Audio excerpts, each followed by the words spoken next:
好，大家好，Bonjour tous。今日咧同大家討論一個唔少人都問過我個問題嘅，究竟由零開始去到 B2 法文要學幾耐？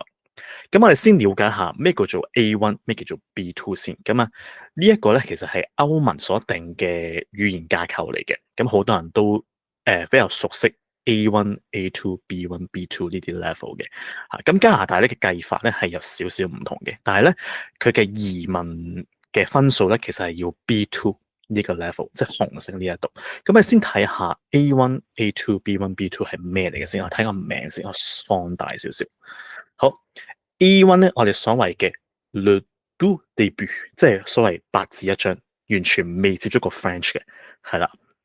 咁我哋先睇下啲名先，跟住先再翻嚟咧，佢嘅要求係乜嘢？A2 咧就叫做 niveau élémentaire，即係初級 level A2。B1 咧係 niveau intermédiaire，即係中級 level，係啦。B2 咧就係即係移民要求嘅要嘅 niveau avancé，要高階少少嘅 level，係啦。咁咧，我用 ChatGPT 咧幫我去即係整理一下，究竟所需嘅要識嘅嘢究竟係咩先？我哋睇一睇，同埋嘅時間係啦。A1 咧，佢平均學習時數咧，即係根據呢一個 Quatre Européen Commun de Référence 同埋法國教育部或者 Alliance Française 所定嘅標準啦。A1 咧係大約咧要100小時。咁咧睇下佢嘅能力咧，就係用簡單句式溝通，介紹自己日常生活嘅題目。咁啊 A2 咧就係200至到250嘅小時。即係可能應付旅行、購物、點餐、日常簡單對話。而 B1 咧就係400個鐘啦，同450個鐘，描述經歷、意見、理解日常嘅內容，同埋最重要嘅 B2，好多人都想學到嘅 B2，600至750個鐘，能夠流利討論抽象嘅話題，簡單閱讀，寫正式嘅電郵。好。但係咧有個要求咧，就係如果每個星期4至6個鐘，每星期啊講緊上堂加自修嘅話咧，一般係要2年半到3年先達到 B2。哇！好多人一聽到呢度已經褪軚啦今日。但係如果你全日制嘅話咧，法語學校或者係密集式課程啊，密集式課程可以1年內達到 B2。所以咧係要密集式咁樣，所以語言咧係冇得急嘅，好老實講。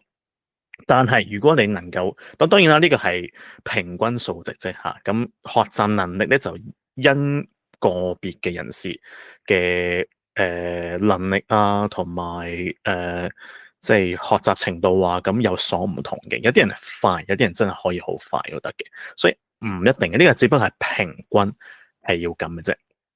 咁我哋先睇下究竟需要啲咩先。好多人都好想知 B2 要需要啲咩先。時態嘅 présent imparfait passé composé plus 嘅 parfait，即係簡單啲嚟講就係現在式、過去式，係啦，一定要識，通通都要識，係啦。咁啊，futur simple、futur antérieur 未即係將來式 conditionnel présent passé conditional 啦，subjonctif 咁好多人都好怕嘅一個話題，虛擬法 subjonctif 其係啦。présent passé 都要識 ，jurontif participe présent 啊呢啲一定要識啦。verbe passif 咁啊，被動句咁樣。咁啊句式方面，si j'avais su je serais venu，咁啊用 if 啦呢個話題呢個句式一定要識啦。discours indirect 咁啊il a dit qu'il viendrait，咁啊呢啲 reported speech 即係所講嘅係啦。pronom relatif complexe lequel dont ou ce dont 呢啲一定嘅識啦。咁concordance des temps 時態一致啦，表達假設嘅 pour que bien que afin que 呢啲句式，即係比較 complex 嘅呢啲文章式啊，甚至日常會話都會用到嘅呢啲係都要了解嘅。咁啊睇埋落去，咁啊 vocab 大約4000至5000個啊。咁啊有抽象嘅 juste confiance liberté environnement 呢啲。咁啊 éducation politique écologie média 咁啊，同職場同學術有關嘅字啦，日常生活嘅 logement、santé、transport、loisir 呢啲字要識。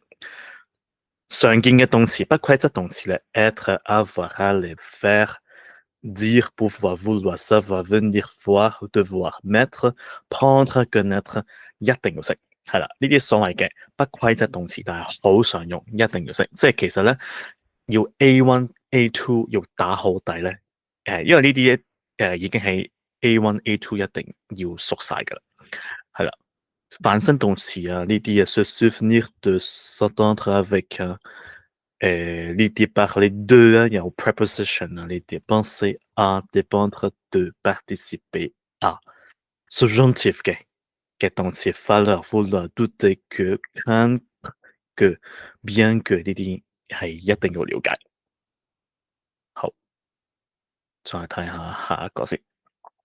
係啦，sentence structure 嘅 if 啊，表達意見à mon avis 啊，selon moi 呢啲一定要了解啦。même si 即使啊，bien que pourtant 啊，表達因果啊，即係pourquoi puisque à cause de grâce 啊，呢啲一定要識啦。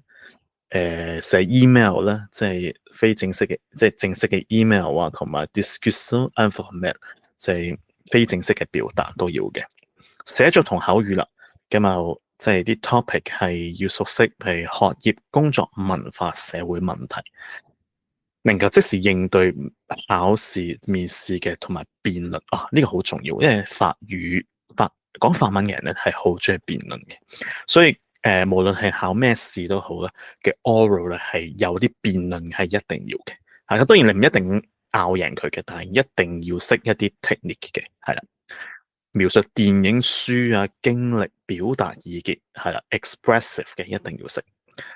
好，睇下先。寫作方面啦，報告啦、投訴信啦、議論文啦、電 email 啦，呢啲一定要識啦。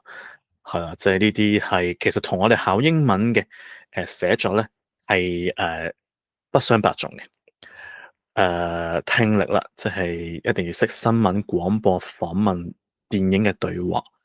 閱讀文章、網上文章啊、短篇小説啊，咁啊要唔同嘅領域都要熟習嘅 familiar，究竟係咪口語啦？孤寒究竟係唔係流行啦？同埋 soutenu 即係好正式、好 formal 嘅，咁樣用唔同嘅語氣咁樣。咁我哋先睇，再睇下前邊嗰個好得意嘅圖先。係啦，咁啊試下講下 A1 要識啲咩嘅內容。Alphabet découvrir la langue et son du français。係啦，一定要識法文嘅 alphabet 啦。咁冇可能唔識嘅，一定要識嘅呢個。Prononcer accent 呢啲一定要啦。